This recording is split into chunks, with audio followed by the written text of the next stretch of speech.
है ना। तो एल्जेब्रिक मेथड्स में थर्ड मेथड हम देखते हैं, कौन सी, क्रॉस मल्टीप्लिकेशन मेथड। ठीक है, तो लेट से हमने अच्छा एलिमिनेशन मेथड देखी। एलिमिनेशन मेथड, अब मैं क्या करता हूं, कोई भी दो पेयर ऑफ लीनियर इक्वेशंस ले लेता हूं दो वेरिएबल्स में, ना कोई जनरल स्टैंडर्ड फॉर्म में। स्टैंडर्ड फॉर्म में क्या होंगी, a1x plus b1 by plus c1 equal to 0 और a2x plus b2y plus c2 equal to 0, है ना।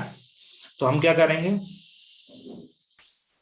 यहाँ पे, एलिमिनेशन मेथड में क्या करते हैं, तो एलिमिनेशन मेथड में हम ऐसे कांस्टेंट्स, ऐसी वैल्यू से दोनों इक्वेशन को मल्टीप्लाई करेंगे। Let's say this equation is equation number 1 and this equation is equation number 2, है ना। 1 और 2 में मैं ऐसी वैल्यू से मल्टीप्लाई करूंगा जिससे एक वेरिएबल का जो कांस्टेंट है, कोएफिशिएंट है, वो क्या हो जाए, सेम हो जाए। ये हमने एलिमिनेशन मेथड में देखा, है ना। तो मैं अब इन दोनों पेयर ऑफ लीनियर इक्वेशंस में एलिमिनेशन मेथड ही अप्लाई करता हूँ, है ना। हम अभी क्या कर रहे हैं, क्रॉस मल्टीप्लिकेशन मेथड हम देखेंगे, है ना। पहले हम क्या कर रहे हैं, जो जो भी जनरल, जो स्टैंडर्ड, जो pair of linear equations given है, इक्वेशन 1 और इक्वेशन 2, इनके सॉल्यूशन फाइंड आउट करते हैं कैसे, यूजिंग द एलिमिनेशन मेथड। तो मैं क्या करता हूं, मल्टीप्लाई इक्वेशन 1 बाय b2, है ना। इक्वेशन 1 को b2 से मल्टीप्लाई कर देता हूं और इक्वेशन 2 को मैं कर देता हूं बाय b1, है ना। देन वी गेट व्हाट, है ना, मैंने फर्स्ट इक्वेशन को b2 से कर दिया और सेकंड इक्वेशन को कर दिया b1 से। तो क्या मिल रहा है, इक्वेशन फर्स्ट क्या हो जाएगी, b2 से मल्टीप्लाई करने पे b2 a1x प्लस, ये a1 है, plus b2 b1y plus c1 b2 equal to 0। Let's say this equation is equation number 3। और इक्वेशन 2 क्या हो जाएगी, इक्वेशन 2 में b1 से मल्टीप्लाई कर रहा हूं, तो b1 into a2x plus b1 b2 into y plus c2 b2 c2 b1 equal to 0। Let's say this equation is equation 4। अब अगर देखोगे, अब हमने क्या करिए, y के जो कोएफिशिएंट्स हैं, y के जो कोएफिशिएंट्स है दोनों इक्वेशन में सेम हो गए हैं, b1 b2, है ना। ये यहाँ भी b1 b2 है और यहाँ भी b1 b2 है ना। तो हम फिर अगली स्टेप क्या होती है एलिमिनेशन मेथड में, है ना। ये तो क्या हो गई हमारी first step, step number 1। Second step क्या होती थी, सेकंड स्टेप होगी, हम क्या करेंगे, सब्ट्रैक्ट कर देंगे दोनों इक्वेशन, जिससे क्या होगा, जो एक जो वेरिएबल है यहाँ पे, क्योंकि y के कोएफिशिएंट्स क्या है, सेम है, तो y जो होगा वो क्या हो जाएगा, एलिमिनेट हो जाएगा। इसलिए हमने इक्वेशन का नाम क्या था, एलिमिनेशन मेथड। तो मैं ऐसा करता हूं, सब्ट्रैक्ट कर देता हूं equation 4 from equation 3। Now will subtracting equation 4 from equation 3। Equation 4 में से मैं क्या करूंगा, इक्वेशन 3 को सब्ट्रैक्ट कर देता हूं।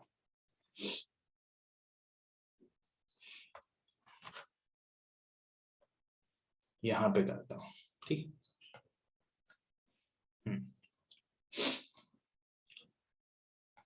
क्या कर रहा हूं, इक्वेशन 4 में से इक्वेशन 3 को, तो इक्वेशन 4 में से जैसे इक्वेशन 3 को करूंगा तो लेफ्ट हैंड साइड में क्या बचेगा मुझे, लेफ्ट हैंड साइड में मुझे मिल जाएगा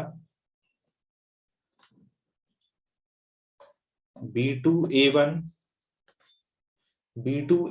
x minus b1a2x plus y वाले टर्म्स तो क्या हो जाएंगे, यहाँ पे क्या है, यहाँ पे अगर देखें ये जो टर्म्स हैं, ये y वाले टर्म्स तो क्या हो जाएंगे, दोनों आपस में कैंसिल हो जाएंगे। तो मुझे लेफ्ट हैंड साइड में बस क्या बचा, b2a1 x minus b1a2x plus c1b2 minus c2b1, ये मिलेगा, ठीक है।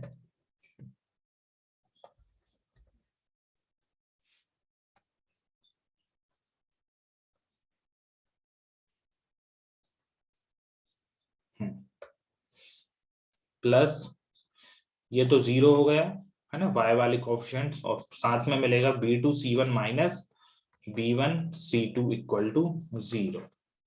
यहां से मैं x कॉमन ले लेता हूं, x कॉमन लूंगा तो B2A1 माइनस B1A2, और इसे राइट हैंड साइड में अगर ले जाऊंगा तो क्या हो जाएगा B1C2 माइनस B2C1।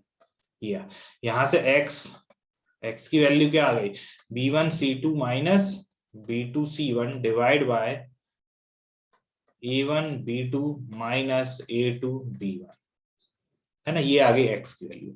अच्छा, x की वैल्यू में यहाँ पे डिनोमिनेटर में क्या आ रहा है A1B2 माइनस A2B1, तो यहाँ पे एक कंडीशन क्या होनी चाहिए, जो A1B2 माइनस A2B1 ये क्या 0 नहीं होना चाहिए, है ना। ये जो कॉफिशिएंट्स हैं A1 A2 B1 B2 जो इस तरह से होना चाहिए कि जो डिनोमिनेटर जो है वो 0 नहीं होना, अगर 0 हो गया तो x की वैल्यू क्या होगी, डिफाइन ही नहीं होगी, है ना।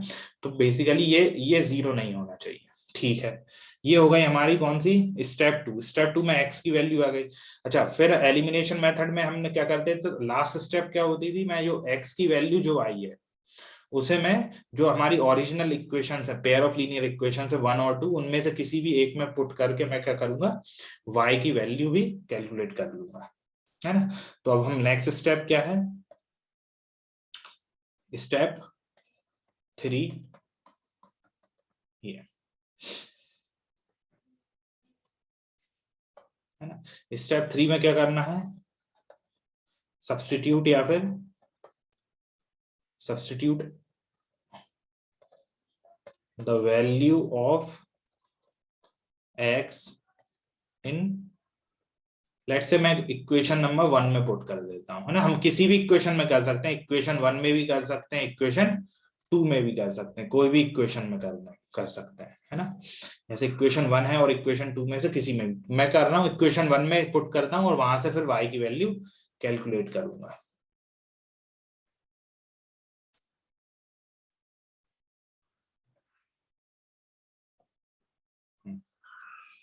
ठीक है, इक्वेशन 1 में, इक्वेशन 1 क्या है, a1x x की वैल्यू हो जाएगी B1C2 minus B2C1 divide by A1B2 minus A2B1, है ना। A1x plus B1y plus C1 equal to 0, ये हो गया, है ना। अब यहां से मैं क्या करूंगा, y की वैल्यू कैलकुलेट करूंगा, ठीक है। तो y की वैल्यू कैलकुलेट करते हैं,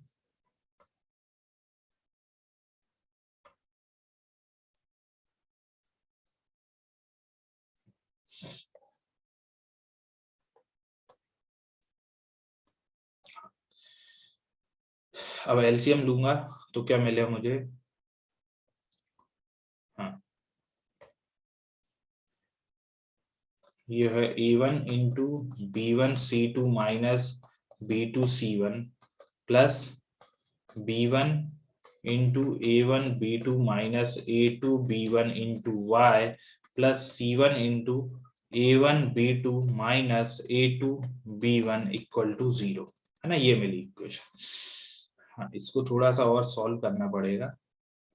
तो अगर मैं देखूं, यहां से ये हो गया A1B1C2 minus A1B2C1 plus y को मैंने ये लिया कॉमन, तो ये आ रहा है A1B1B2 minus A2 into B1 square, ठीक है, प्लस ये आ जाएगा A1B2C1 minus A2B1C1 equal to 0।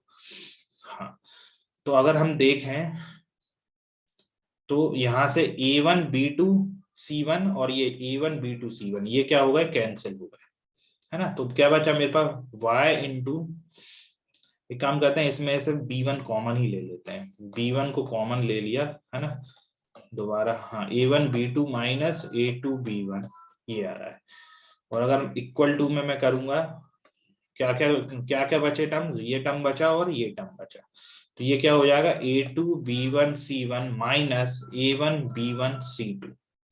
अब यहाँ पे अगर देखोगे B1 कॉमन है, ये कैंसिल हो जाएगा, ठीक। यहां से y की वैल्यू क्या आ गई है मेरे पास, a2c1 minus a1c2 divide by a1b2 minus a2b1, है ना। अगेन यहाँ पे a1b2 जो डिनोमिनेटर होगा वो 0 नहीं होना चाहिए, है ना। अच्छा, यहाँ पे हमने जो x की वैल्यू निकाली थी, अगर हम ध्यान से देखें, जो x की वैल्यू थी उसमें भी जो डिनोमिनेटर आया था वो सेम ही था, a1b2 माइनस a2b1, और यहाँ पे भी क्या है, डिनोमिनेटर सेम ही है ना। तो बेसिकली डिनोमिनेटर जो भी है सेम वैल्यू, जो a1b2 माइनस a2b1, ये 0 नहीं होना चाहिए। अच्छा ठीक है, तो x और y की क्या वैल्यू आई हमारे पास, x और y की जो वैल्यू आई है ना, मैं एक बार और लिखता हूं, x की वैल्यू क्या आई है, x की वैल्यू आई है हमारी b1c2 minus b2c1 divide by a1b2 minus a2b1, ठीक है।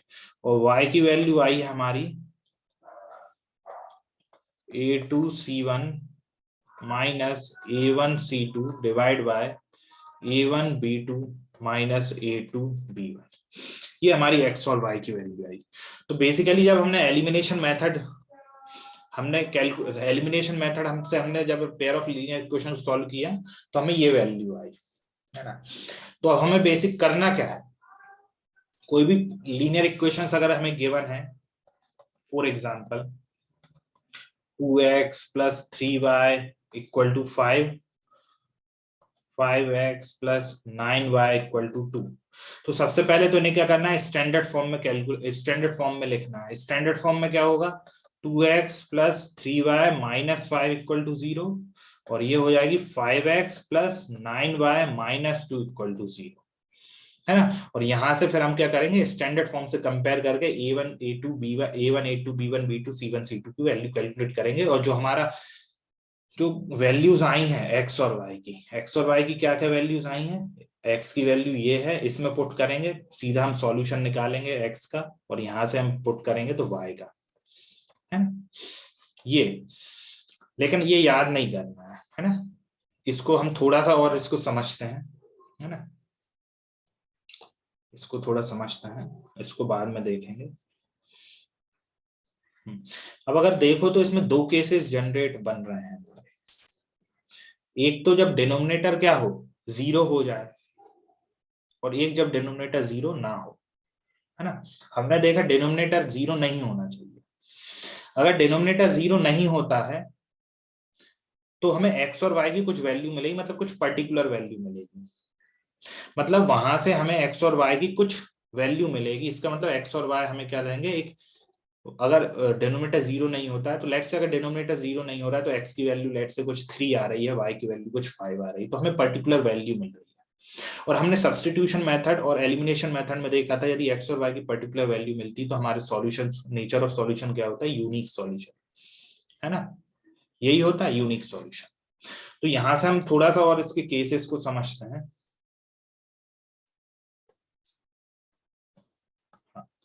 केस 1 क्या हो सकता है इसमें, केस 1 होगा कि डिनोमिनेटर लेट से 0 नहीं है ना, a1b2 minus a2b1 is not equal to 0, है ना। इसका मतलब क्या है, a1b2 is not equal to a2b1, यहीं को इसी को लिख सकता हूं, a1 by a2 is not equal to b1 by b2। और हमने ऑलरेडी हम देख चुके हैं, हमने जो रेशो हम ऑलरेडी पढ़ चुके हैं कि हम नेचर ऑफ सॉल्यूशन कोफिशिएंट्स के रेशो को कंपेयर कर सके भी हम कैलकुलेट कर सकते हैं, और यहां से भी वही आ रहा है, यदि डिनोमिनेटर 0 नहीं होता है तो बेसिकली हमें क्या कंडीशन वही मिल गई जो हम रेशो को कंपेयर करके हम निकालते थे, किसके लिए, यूनिक सॉल्यूशन के लिए। This implies that in this case जो पेयर ऑफ लीनियर इक्वेशंस होंगे उसके क्या होंगे, has a unique solution, pair of linear equations has unique solution, या फिर एग्जैक्टली वन सॉल्यूशन, है ना। इसका मतलब यदि डिनोमिनेटर x और y में डिनोमिनेटर 0 नहीं होता है तो हमें हमेशा क्या करेंगे, x और y की कुछ पर्टिकुलर वैल्यू मिलेगी, और जो भी पर्टिकुलर वैल्यू मिलेगी उससे हमें क्या मिलेगा, मतलब एक्स और वाई कोई वैल्यू मिल रही है, मतलब हमें एक यूनिक सॉल्यूशन, मतलब कोई कोई यूनिक वैल्यूज मिल रही है, मतलब यूनिक सॉल्यूशन मिलेगा, है ना। और ये हम ऑलरेडी देख चुके हैं, जब रेशियो हमने कंपेयर किए तो उस वहां पे भी क्या कंडीशन थी कि a1/a2 is not should not be equal to b1/a2। तो ये कुछ अलग नहीं है, वही चीज है, बस उसे एक अलग तरीके से हमने रिप्रेजेंट कर दिया। अच्छा, ये तो होगा एक केस यूनिक सॉल्यूशन का, तो क्लियर कट है, अगर डिनोमिनेटर नॉट इक्वल टू 0 तो हमें यूनिक सॉल्यूशन मिलेगा। अच्छा, अब डिनोमिनेटर यदि 0 होगा, अब हमारे पे हम ऑलरेडी पढ़ चुके हैं, है ना, तीन ही पॉसिबिलिटीज हैं, या तो यूनिक सॉल्यूशन, या इनफाइनाइट सॉल्यूशन, या फिर नो सॉल्यूशन। हमने यहाँ पे देखा केस 1 में हमें मिल गया यूनिक सॉल्यूशन, तो यहाँ पे दो ही केसेस बन सकते हैं, या तो डिनोमिनेटर 0 हो या तो डिनोमिनेटर 0 ना हो। डिनोमिनेटर यदि 0 नहीं होता है तो हमने देखा यूनिक सॉल्यूशन। अब एक पॉसिबिलिटी क्या है कि डिनोमिनेटर 0 हो जाए, और हमें पता है अगर अब एक ही केस और बचा है जिसमें डिनोमिनेटर 0 होगा, और हमें पता है कि हमारे पास सिर्फ दो ही पॉसिबिलिटीज हैं, पेयर ऑफ लीनियर इक्वेशंस, या तो नो सॉल्यूशन दें या तो इनफाइनाइट सॉल्यूशन, है ना। तो केस 2 और केस 2 को देखते हैं, केस 2 को थोड़ा सा स्टडी करते हैं।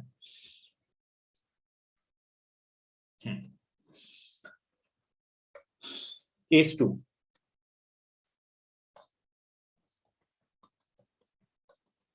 केस 2 क्या होगा, जब a1b2 minus a2b1 is equal to 0, है ना। तो यहां से क्या क्या मिला मुझे, a1b2 is equal to a2b1। इसी को मैं लिख सकता हूँ a1/a2 इक्वल टू b1/b2। अच्छा, अच्छा, हमने हमने देखा था वेदा, a1/a2 is not equal to b1/b2। अब पहले ही हम जब जब रेशो को कंपेयर करते हैं तो दो केसेस बने थे, a1/a2 is equal to b1/b2 is not equal to b1/b2 यदि होता है तो यूनिक सॉल्यूशन। दूसरे जो केसेस थे उनमें क्या था, a1/a2 is equal to b1/b2 दोनों में था, बट अगर एक एक केस क्या आ जा रहा था। अच्छा, वो थोड़ा सा हम केसेस रिकॉल कर लेते हैं। बेसिकली क्या था, यदि a1/a2 is not equal to b1/b2 तो हमें मिल रहा था यहाँ पे यूनिक सॉल्यूशन।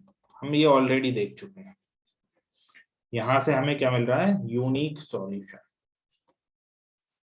है ना। यूनिक सॉल्यूशन मतलब हमें ग्राफिकली क्या, इंटरसेक्टिंग लाइंस। फिर एक केस मिला हमें a1/a2 is equal to b1/b2 is equal to c1/c2। तो यहां से हमें मिले थे क्या, कोइंसिडेंट लाइंस, मतलब इनफाइनाइट सॉल्यूशन। एक तीसरी पॉसिबिलिटी क्या थी, तीसरा case a1/a2 equal to b1/b2 is not equal to c1/c2। यहां से हमें क्या मिला, हमें मिला नो सॉल्यूशन, मतलब पैरेलल लाइंस, है ना। अच्छा, अब हमने जब केस 2, ये अलग से है ना, ये तो हम ऑलरेडी हम देख चुके, बस मैं थोड़ा सा कंपेयर करने की यहां से हम रिलेट करते हैं। अच्छा, केस 2 देखा, तो केस 2 में हमें बेसिकली मिल क्या रहा है, केस 2 में हमें मिल रहा है a1/a2 is equal to b1/b2, a1/a2 is equal to b1/b2। अच्छा, और यहाँ पे भी हम जो केसेस हैं इन दोनों में यूनिक सॉल्यूशन तो हम ऑलरेडी देख चुके हैं, केस 1 में यूनिक सॉल्यूशन मिला, तो ये तो खत्म। बचे क्या, ये दो केसेस, ये दो बचे। अब दोनों में ही अगर देखो तो a1/a2 इक्वल टू b1/b2 है, यहाँ पे भी a1 इक्वल टू b1/b2, बस डिफरेंस कहाँ आ रहा है, c1/c2। अगर यही a1/a2 इक्वल टू b1/b2 तो दोनों में ही है, अगर यही रेशो c1/c2 के भी बराबर हो जाता है तो हमें इनफाइनाइट सॉल्यूशन मिलते हैं, अगर c1/c2 के बराबर नहीं होता है तो हमें नो सॉल्यूशन। तो केस 2 जो मिला है हमें, केस 2 c1/c2 के बारे में कुछ नहीं बोल रहा है अभी तक, सिर्फ केस 2 से हमें मिल गया कि a1/a2 इक्वल टू b1/b2 होगा। मतलब यदि डिनोमिनेटर 0 होता है x और y का तो हमें या तो इनफाइनाइट सॉल्यूशन मिलेंगे या नो सॉल्यूशन मिलेंगे। केस 2 बोल रहा है कि इसमें बस हमें यूनिक सॉल्यूशन नहीं मिलेगा, उसके अलावा इनफाइनाइट भी मिल सकते हैं या नो सॉल्यूशन भी मिल सकते हैं, ठीक है। अच्छा, फिर से एक चीज और रिकॉल कर लें, हमने कंसिस्टेंट और इनकंसिस्टेंट सॉल्यूशंस देखे थे, है ना। कंसिस्टेंट मतलब कि हमें यदि यूनिक सॉल्यूशन मिल रहा है, यदि हमें नो सॉल्यूशन मतलब कोई सॉल्यूशन नहीं मिल रहा है तो इनकंसिस्टेंट। ये हमने देखा, यदि कोई सॉल्यूशन नहीं मिल रहा मतलब नो सॉल्यूशन है तो इनकंसिस्टेंट, अदरवाइज कंसिस्टेंट। कंसिस्टेंट का मतलब कुछ ना कुछ, चाहे वो इनफाइनाइट सॉल्यूशन मिले या यूनिक सॉल्यूशन, ठीक है, ये हम पढ़ चुके। अब केस 2 में क्या आ रहा है, a1 by a2 is equal to b1 by b2। ठीक है, तो अब मैं क्या करता हूं, लेट से a1 by a2 is equal to b1 by, ये क्या है, रेशो है, कुछ रेशो होगा ये, है ना, a1 a2 b1 b2 constant है, तो इनका जब रेशो लूंगा तो वो भी कोई कांस्टेंट होगा। तो मैं इसको मान लेता हूं this is equal to k, कोई कांस्टेंट k के बराबर है। अगर k के बराबर है तो मैं यहां से लिख सकता हूं a1 equal to k a2 and b1 equal to k b2। अब मैं क्या करता हूं, जो हमारी a1 और b1 की वैल्यू मैं सब्स्टिट्यूट करता हूं इक्वेशन नंबर 1 में। इक्वेशन 1 क्या थी हमारी, इक्वेशन 1 मतलब जो ओरिजिनल जो इक्वेशन थी, कहां गए, एक minute,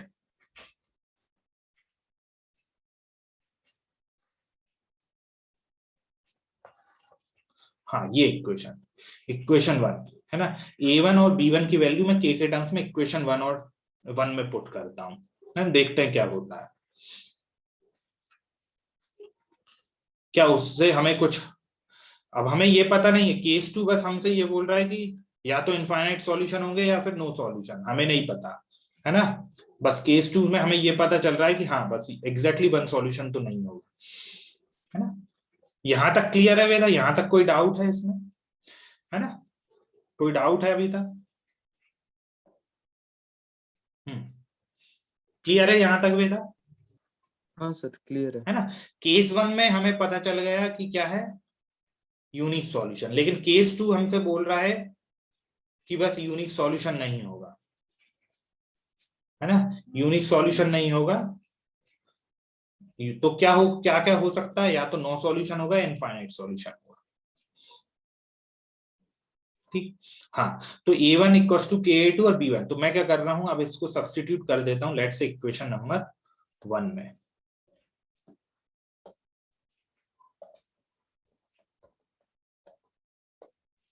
substitute a1 equal to ka2 and b1 equal to kb2 in equation number 1। तो मैं क्या कर रहा हूं, इसको इक्वेशन नंबर 1 में पुट कर देता हूं,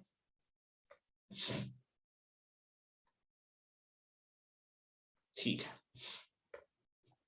इसको इक्वेशन 1 में पुट करता हूं।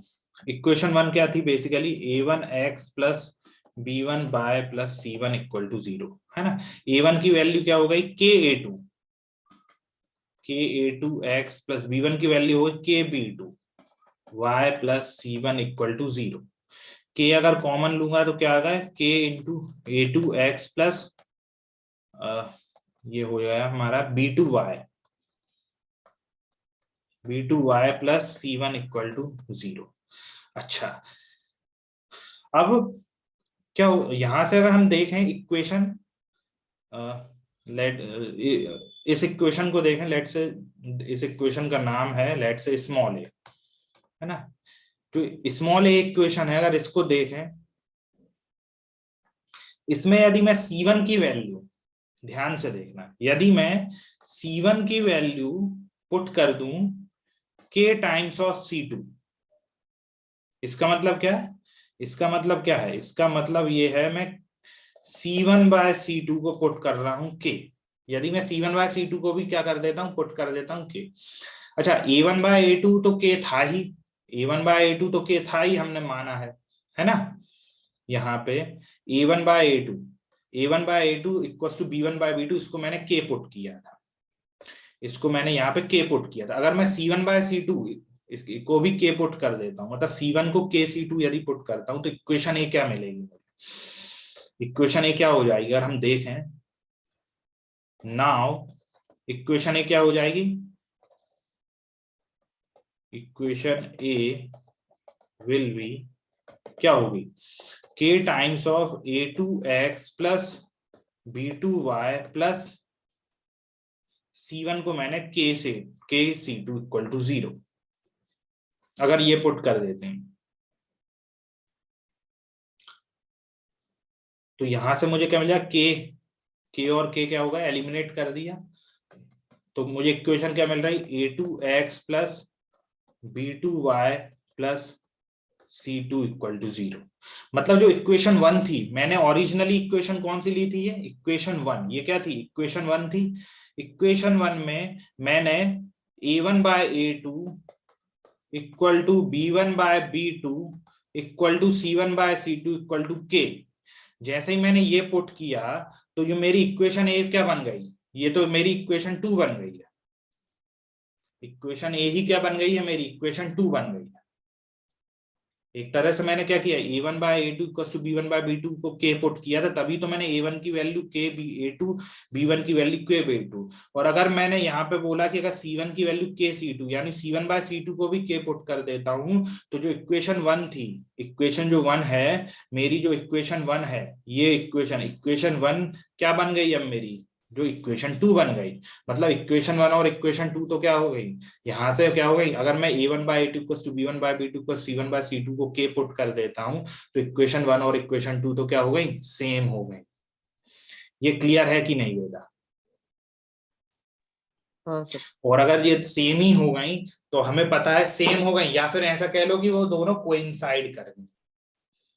क्लियर हो रहा है? या तो बोलो कि सेम हो गई, इक्वेशन 1 ही क्या हो गई, सिंप्लीफाई हो गई, इक्वेशन 2 में कन्वर्ट हो गई। मतलब या तो ये कह लो कि इक्वेशन 1 और इक्वेशन 2 सेम हो गई, या फिर ये बोलो कि दोनों की दोनों आपस में कोइंसाइड कर गई। और हमें पता है जब भी इक्वेशंस जब भी कोई भी दो लाइंस कोई दोनों क्या कर रही है, एक स्ट्रेट लाइन को रिप्रेजेंट कर रहे हैं, दोनों अगर लाइन कोइंसाइड करेंगी तो क्या हो जाएगा, दोनों अगर कोइंसाइड करेंगे तो हमें कितने सॉल्यूशंस मिलेंगे, इनफाइनाइट सॉल्यूशंस मिलेंगे। इसका मतलब क्या है, यहां से भी हमें क्या मिल गया, यहां से भी क्या मिल गया, यदि जो डिनोमिनेटर यहाँ पे अगर डिनोमिनेटर 0 होता है तो हमें क्या पता है, हमें बस ये पता है कि या तो इनफाइनाइट सॉल्यूशंस मिलेंगे या नो सॉल्यूशंस मिलेंगे।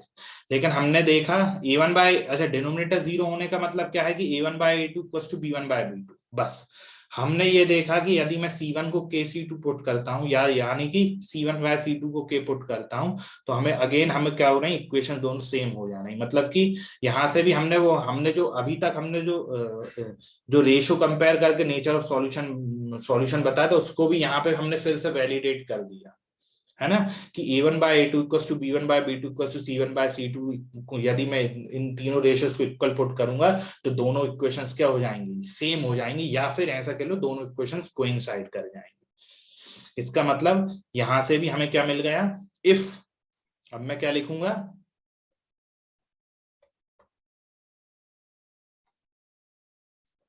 इफ a1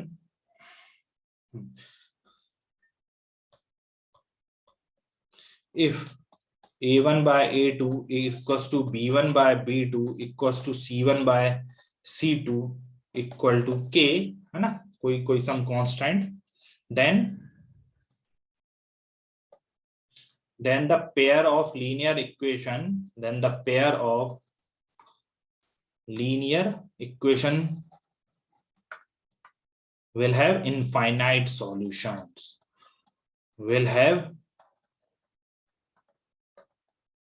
infinite solutions, है ना। तो ये कब हो रहा है, जब मैंने c1 equal to k c2 रखा था। इसका मतलब यदि मैं, ये कब हो रहा है, सिर्फ जब हो रहा है जब c1 equal to k c2, मतलब c1 बाय c2 को भी मैंने k पुट कर दिया था। सो इफ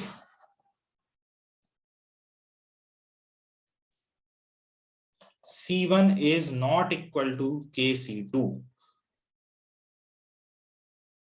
यदि c1 इक्वल नहीं होता है, then the pair of linear equations will have no solution, then the pair of linear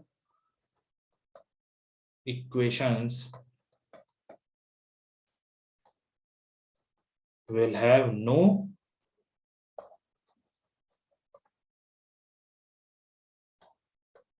अच्छा, क्योंकि अगर मान लो वेदा,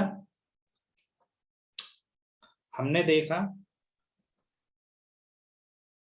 हाँ यहां पे मैंने क्या किया था, हाँ यहाँ पे ये C1 इक्वल टू KC2 मैंने पुट किया यहाँ पे, C1 इक्वल टू KC2। ये करने पे मुझे इनफाइनाइट सॉल्व, मुझे क्या मिल रहा है, दोनों लाइन कोइंसाइड। अगर मैं मान लो C1 की जगह KC2 ना पुट कर कुछ और पुट कर देता तो वो कभी भी इक्वेशन जो है कभी भी क्या होती, कभी भी कोइंसाइड नहीं करती। उस केस में क्या होता, यदि मैं कुछ और पुट करता, C1 की जगह मान लो कि C1/C2 को K की जगह कुछ PQ कुछ और पुट करता, तो कभी भी मुझे दोनों इक्वेशंस क्या होती, दोनों इक्वेशंस कोइंसाइड नहीं करती, दोनों इक्वेशन सेम इक्वेशंस नहीं मिलती, है ना। तो उस केस में क्या होता, अगर सेम नहीं मिलती तो बेसिकली अगर लेट से हम पुट ही करके देखते हैं,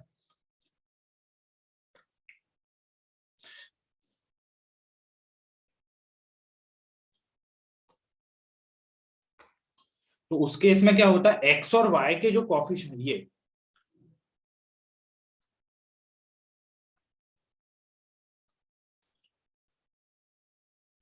यदि C1 is not equal to KC2, के C1 जो है KC2 के बराबर नहीं है, तो उस केस में जो हमारी इक्वेशन 1 थी, इक्वेशन 1 में मैंने क्या पुट किया था, इक्वेशन 1 में